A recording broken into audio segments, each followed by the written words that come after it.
Assalamualaikum warahmatullahi wabarakatuh.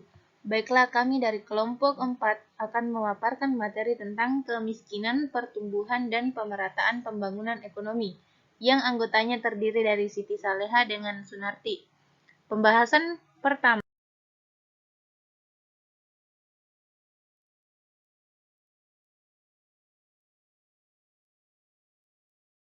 dipaparkan oleh rekan saya. Baik, pembahasan pertama yaitu konsep indikator pertumbuhan ekonomi, yang dimana kenaikan pendapatan per kapita nasional dan pendapatan per kapita, jumlah tenaga kerja yang lebih besar dari pengangguran, serta berkurangnya tingkat kemiskinan. Adapun konsep pertumbuhan ekonomi merupakan peningkatan nilai serta jumlah produksi barang dan jasa yang dihitung suatu negara dalam kurun waktu tertentu berdasarkan kepada beberapa indikator.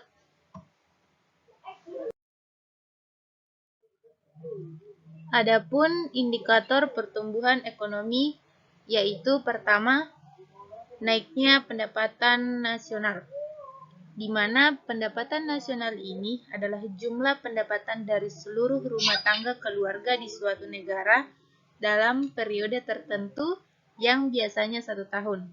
Poin kedua, pendapatan per kapita. Pendapatan per kapita adalah besarnya pendapatan rata-rata semua penduduk di suatu negara. Pendapatan per kapita didapatkan dari hasil pembagian pendapatan nasional suatu negara dengan jumlah penduduk negara tersebut. Poin ketiga, jumlah tenaga kerja yang lebih besar dari jumlah pengangguran. Dan yang poin terakhir yaitu berkurangnya tingkat kemiskinan. Faktor yang membuat kemiskinan menurun salah satunya kenaikan nominal rata-rata upah buruh tani.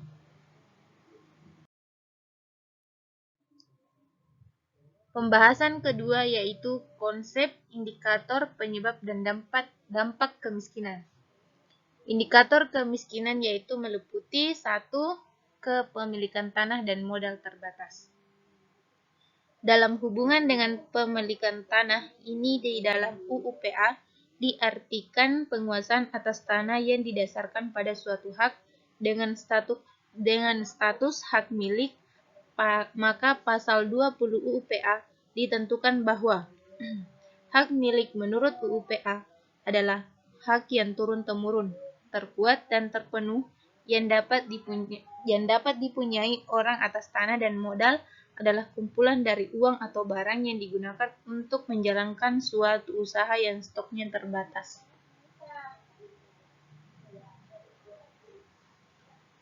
Kedua, terbatasnya sarana dan prasarana yang dibutuhkan. Sarana dan prasarana merupakan bagian penting yang perlu disiapkan secara cermat dan berkesinambungan, sehingga akan terjamin proses belajar mengajar dengan lancar. Dalam hal ini, sarana dan prasarana sangat mempengaruhi dalam proses belajar mengajar. Sedangkan saat ini, sarana dan prasarana untuk penduduk kurang memadai, bahkan banyak sarana dan prasarana yang tidak layak untuk proses belajar mengajar. 3. Pembangunan yang bias di kota. Pembangunan perkotaan atau merupakan sistem perluasan kawasan hunian yang menciptakan sebuah kota. Kawasan hunian atau residensial merupakan fokus utama dalam pembangunan perkotaan dengan tujuan pembangunan kawasan perkotaan antara lain menciptakan lingkungan setempat tinggal sekaligus tatanan kehidupan bermasyarakat yang berkualitas dan menciptakan keadaan di mana setiap orang mampu bekerja dengan baik dan membangun keluarga serta memelihara keberlangsungan hidup hingga ke generasi berikutnya. Yang keempat yaitu perbedaan sumber daya manusia dan sektor ekonomi, di mana sumber daya manusia ini atau disingkat dengan SDM adalah salah satu faktor yang sangat penting, bahkan tidak dapat dilepaskan dari sebuah organisasi, baik institusi maupun perusahaan. Pada hakikatnya, SDM berupa manusia yang dipekerjakan di sebuah organisasi sebagai penggerak, pemikir, dan perencana untuk mencapai tujuan organisasi itu. Sektor ekonomi adalah pengelompokan ekonomi menjadi beberapa bagian. Secara tradisional, sektor ekonomi dibagi menurut aktivitas, yaitu sektor primer, sekunder, dan tersier. 5. Rendahnya produktivitas. Karena jika tidak ada kegiatan produktivitas, maka tidak ada barang dan jasa yang dijual. Jika tidak ada barang dan jasa yang dijual, maka tidak mendapatkan hasil dan modal yang biasa digunakan untuk membuat usaha. Sehingga pertumbuhan atau pembangunan ekonomi menjadi terlambat. Keenam, yaitu tata pemerintah yang buruk, di mana yang dimaksud seperti masyarakat menjadi tidak teratur, publik menjadi kacau, persatuan dan kesatuan pecah, politik mudah diadu domba, dan kepercayaan masyarakat pada pengelola pemerintahan berkurang.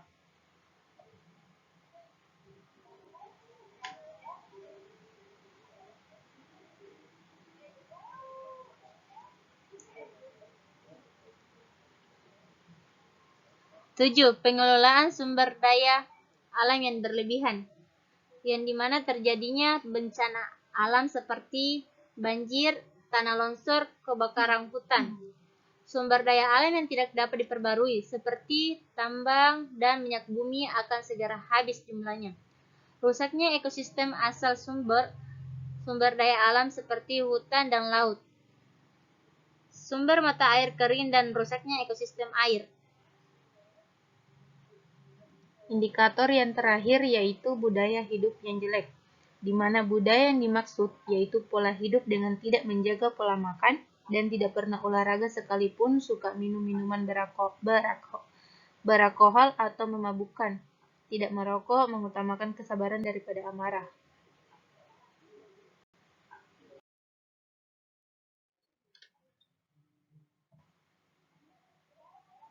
Pengertian kemiskinan dibagi menjadi dua bagian. Yang pertama kemiskinan absolut dan kemiskinan relatif. Pertama yaitu kemiskinan absolut, di mana kemiskinan absolut ini dapat diartikan sebagai sesuatu keadaan di mana tingkat pendapatan absolut dari satu orang tidak mencukupi untuk memenuhi kebutuhan pokoknya, seperti sandang, pangan, papan, kesehatan, dan pendidikan. Pengertian yang kedua yaitu kemiskinan relatif. Kemiskinan relatif adalah tingkat kemiskinan relatif suatu daerah dapat dihitung dengan melihat proporsi pendapatan nasional yang diterima oleh sekelompok penduduk dengan kelas pendapatan tertentu dibandingkan dengan proporsi pendapatan nasional yang diterima oleh kelompok penduduk dengan kelas pendapatan lainnya. Penyebab terjadinya kemiskinan. Pertama, tingkat pendidikan yang masih rendah. Penyebab terjadinya hal tersebut karena kurangnya kesadaran penduduk akan pentingnya pendidikan sehingga tidak perlu sekolah terlalu tinggi. Rendahnya penerimaan pendapatan per kapita, sehingga orang tua tidak mampu menyekolahkan anaknya lebih lanjut, atau bahkan tidak disekolahkan sama sekali. Kedua, masih terbatasnya lapangan pekerjaan, yang dimana keterbatasan lapangan pekerja menjadi penyebab utama timpanya angka kemiskinan di pedesaan dan perkotaan. Program pengentasan kemiskinan seperti peningkatan akses masyarakat terhadap lahan dan utilisasi dana desa perlu dilakukan untuk melakukan pemerataan pembangunan. Ketiga, malas kerja. Penyebab malas kerja biasanya karena dipengaruhi rasa pesimis, yaitu mereka dalam hidupnya tidak memiliki pandangan hidup yang baik. Hidupnya penuh kekhawatiran dan ketakutan. Orang-orang pesimis kurang pandai berpikir positif. Penyebab yang selanjutnya yaitu beban hidup keluarga. Beban hidup keluarga adalah tingkat pengalaman yang tidak menyenangkan dalam keluarga sebagai efek dari kondisi anggota keluarganya. Kondisi ini dapat menyebabkan meningkatnya stres emosional dan ekonomi dari keluarga adalah tingkat pengalaman distres keluarga sebagai efek dari kondisi anggota keluarganya.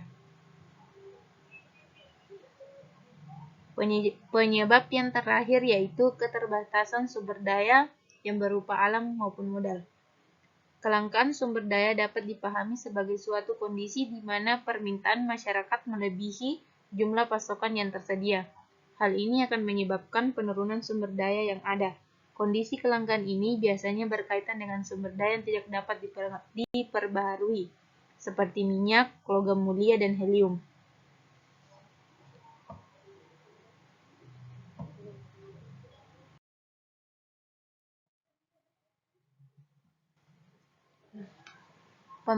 Pembahasan yang terakhir yaitu hubungan metode perhitungan distribusi pendapatan dengan pengentasan kemiskinan, pertumbuhan, dan pemerataan pembangunan.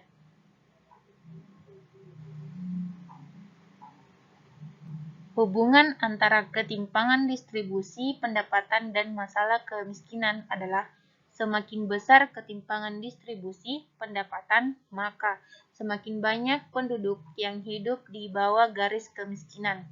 Hal ini dikarenakan pendapatan dan pertumbuhan ekonomi hanya dinikmati sebagian kecil kalangan saja.